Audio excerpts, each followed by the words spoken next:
What's up, my fellow ninjas? Greenninjatale here, and today we'll be reacting to the story of FNAF Help Wanted explained. Bleh, I can't. What is wrong with me today? Explained by SuperHorrorBro.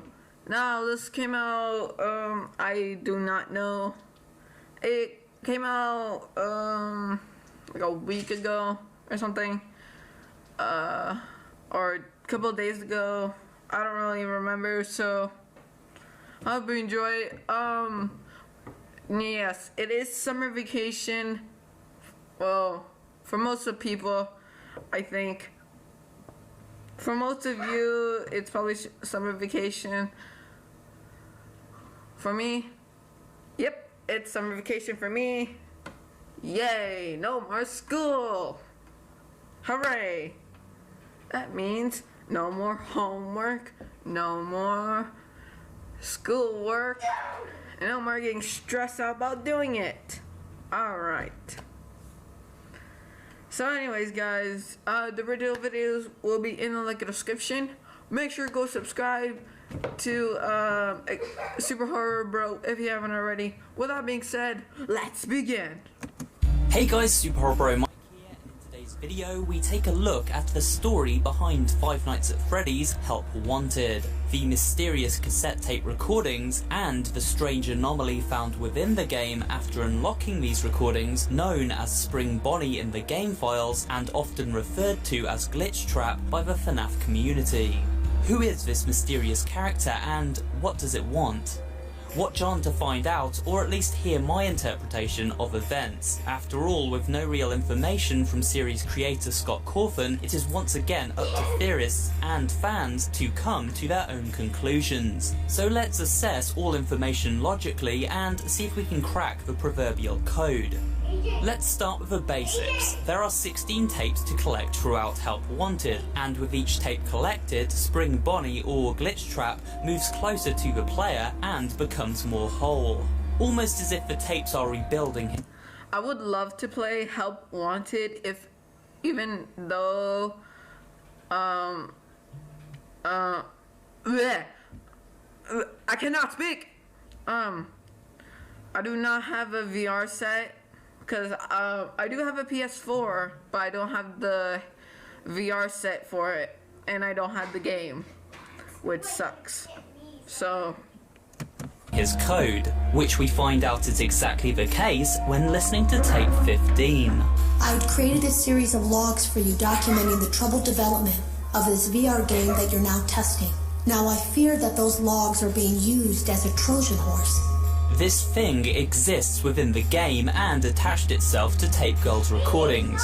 We'll call her Tape Girl as again this seems to be the name the FNAF community has adopted. However, all we really know about this woman's identity is that she worked as a beta tester for this new virtual reality game from Fazbear Entertainment. She leaves the player 16 recordings, however these recordings are jumbled up and mostly out of order. Here is a screenshot I have compiled from translations of these tapes. I have placed them in an order I believe is mostly correct. So pause the video now and you can read through them in order if you wish. Or if you wish to arrange the tape. My screen, okay, so I put my my Vision on, or my YouTube on 360p because so this can work for it to be smooth or something.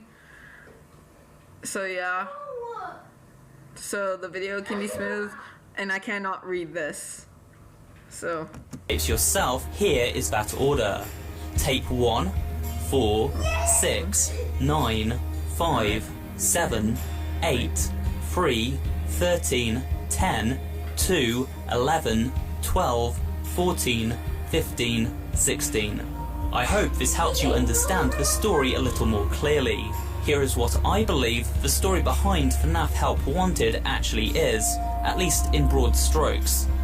Fazbear Entertainment are the owners of several once successful restaurants, including Fredbear's Family Diner and Freddy Fazbear's Pizza, and creators of merchandise based on the animatronics found within these restaurants, merchandise such as toys and video games. However, the first developer, Scott Cawthon, who worked for them to create video games based on their beloved characters, went rogue and included a bunch of secrets and hidden messages in the form of these 8-bit minigames and other cryptic imagery which alluded to Fazbear Entertainment and its subdivision Fazbear Electronics, who designed and engineered the animatronics, being caught up in some pretty nefarious and horrific news stories. Most notably that their animatronics had attacked people, and that a top-level employee at Fazbear Electronics and mastermind behind the original character designs, William Afton, had lured children to their deaths on site at the pizzeria before dying in a Springtrap suit himself, with the spirits of both the victims and Afton then inhabiting the animatronic endoskeletons thereafter.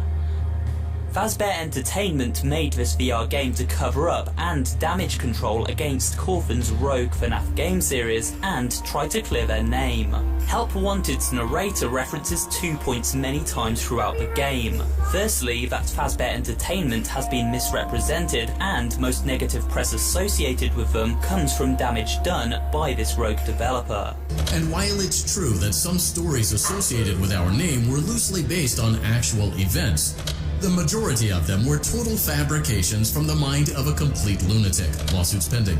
And secondly, that the game and its characters are harmless and cannot kill the player. This is a completely controlled environment, and you aren't in any real danger. Fazbear Entertainment not responsible for real danger. We are also told to avoid interaction with any beta or unfinished code in the game and just forget it's there. So now onto these recordings. By listening to these tapes and contrasting it with the information we've just spoken about, things quickly fall into place. The tapes were left behind by a beta tester who recorded them both as a documentation of events at her game studio, the studio hired by Fazbear Entertainment to craft this VR game, as well as a warning to future testers and potential players such as ourselves. She was working alongside another tester known as Jeremy. Could this be the Jeremy Fitzgerald from the Rogue developer's original game series? Jeremy was the main protagonist in Five Nights 2, a security guard who worked the night shift at Freddy Fazbear's Pizza from November 8th, 1987 to November 13th, 1987, after which he disappeared, leading many to believe he was the victim of the Bite of 87. This, however, has never... Okay. Which probably my theory is Mangle probably killed Jeremy in this Freddy Fazbear's in Five Nights at Freddy's 2. Mangle did kill Jeremy. I think that's my theory on that. So been directly proven or confirmed. Is it then possible that Jeremy, after leaving Fazbear's Pizza all those years ago, managed to get a job as a games tester on Fazbear's first official game for the digital age, Help Wanted? Well, yes, and as the tapes document, Jeremy didn't seem the most stable person in the world, which makes sense after the horrendous ordeal he was put through while on night duty all those years ago. Tape Girl references how Fazbear Entertainment gave the developer of this VR game certain objects to scan into the game to speed up pathfinding for their animatronics, but these items were mysteriously retrieved by the client under the cover of night days later. Someone was definitely here during the night. It had to have been the client. I mean, they sent us that stuff in the first place with no explanation, told us to scan it, said it would expedite the process so we wouldn't need to program any pathfinding ourselves. And just before this happened, the storeroom... Sorry if you hear background noises. My brother playing Fortnite. I'm sorry. These circuit boards were stored within was glowing with a bright light, while Jeremy was plugged into the VR game in the test room. The supply room was lit. I didn't even notice Jeremy standing in the testing room as I walked past. The supply room was so bright, glowing from all the way down the hall. What does all this mean? Well, shortly after these events occurred, Jeremy had a series of breakdowns and became obsessed with the game, reporting a rogue entity within the game code and seemingly became hung up on interacting with it. This led him to become unstable to the point he was eventually fired from the project, and at this point, Tape Girl took his place as the new beta tester. I knew I would. Jeremy is the Springtrap bunny guy in Help Wanted. It makes sense, because if he got fired, then he might have come back as the spring guy, as the Springtrap glitchy guy. It can make sense now. Maybe, I do not know. I was in line to do the testing next. They'd been prepping me for it. I guess they knew that Jeremy would need to be replaced soon. So at this point in the story, this female tester discovered an email accidentally sent to the development team from Fazbear Entertainment, which seemed to confirm some of the hideous and criminal accusations levied at them by former rogue developer Scott Cawthon. Basically, this new VR game was designed to discredit all these prior accusations and cover everything up. Those indie games were designed to conceal and make light of what happened. This isn't just an attempt to rebrand. It's an elaborate cover-up, a campaign to discredit everything. So why did the anomaly appear, why was Jeremy involved, so and why is the glitch attached to the audio files? To answer this, we need to rewind slightly and look back at the character of William Afton and what we know about him from the original game series. This was a man who lured children into the back room of a restaurant before killing them and stuffing them inside an animatronic suit. Animatronics that perform on a stage at the pizzeria. In this game, when unlocking the pizza party ending, we are led through various Fazbear Entertainment locations via messages painted on the walls and ceilings, eventually being led to a stage within the pizzeria where everything originally went down and beckoned to take the stage by Glitchtrap himself. See how he is leading us to the back room and onto the stage. It symbolises exactly William Afton's actions from the original game series. That is because this anomaly is William Afton, once again hiding within a suit and trying to lure us closer and closer until he can merge with us. Then never mind. I think I'm wrong, or I'm right. I don't know. I think I'm wrong. I'm pretty sure I'm wrong. But why? To answer this next question, we have to ask another. Why is Glitchtrap even in this game to begin with? In our reality, Afton existed as a real person and later as a ghost within the body of Springtrap after the suit snapped shut on him while he hid from the spirits of the children at the diner. Eventually, as portrayed during the events of FNAF 6, all the haunted animatronics were burned and the spirits set free. Or so we thought. It seems as though Afton's soul still inhabited some of the original circuit boards from his Springtrap animatronic. The circuit board likely scanned into this game. This is why Jeremy had been in the supply room and knew the paper slicer was there when asked. Have you ever heard of a guillotine paper slicer? I didn't even know we had one in the supply room. Jeremy used to do design work. I guess that's how he knew it was there.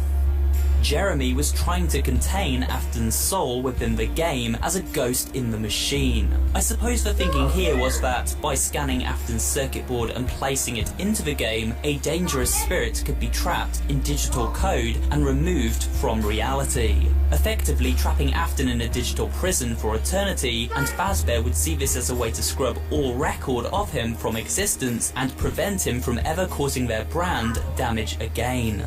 Our VR development teams were able to use vintage control boards, almost like plug and play, digitally recreating performances and personalities from the past in an instant. After all, he can't kill anyone if his conscience is trapped inside a video game, right? Well, not exactly, as he wasn't contained at all. Jeremy failed to contain Afton or Glitchtrap, and so was fired in order to discredit him, so if he tried to warn anyone about this, he would simply be viewed as a resentful ex-tester. Essentially, no one would believe him. They just knew he'd seen something. They needed to discredit him. The same thing happened to Tape Girl after she failed to contain the Afton virus herself. It latched onto her recorded files, using them as it knew players would eventually listen to the tapes these files represented, and by doing so allow Glitchtrap to attach to their subconscious and escape the game once more. Basically, he would escape through the player's mind while they were plugged into the game. The only way to stop Afton's Glitchtrap was by hard resetting the game while he was in the process of merging with our mind and escaping into our body so he could once again inhabit our reality. A bit mind-bending to comprehend, but I hope you're still with me here. By resetting while he was in this state, we trap Afton in a prison within the game. A prison represented in this cutscene and embodied by this plushie which appears beside our computer chair after this sequence plays out. So for now, William is safely contained within FNAF Help Wanted, but as he exists as a code in the digital realm, it is possible he may find a way to escape the confines of this game and reach other digital platforms in the future. Is this the potential storyline for Corfin's next mainline FNAF game? A story that might be for FNAF Into Madness. Ooh, that might be. We don't know. I think this is a pretty good theory. So, I totally agree with this. For the digital age, where these spirits now exist online and work like viruses to infect more than the bodies of simple animatronics. We'll have to wait and see, but I hope this explanation has given you something to mull over in the meantime. And that's it for today. Alright guys, so that is it for this video. Thank you so much for watching this video. Hold on, let me exit this out. Full screen real quick. Alright guys, so that's it for this video. Thank you so much for watching this video. I hope you enjoyed it. And comment down below what do you think about this theory. And yeah, are you guys excited for FNAF Into Madness? Cause I am. And yeah guys, so I hope you enjoyed it. So anyways guys, so leave a like, get your sword, cut that notification bell, and I'll see you ninjas later. Peace out guys. I can be a painkiller, killer, killer. You love me till it's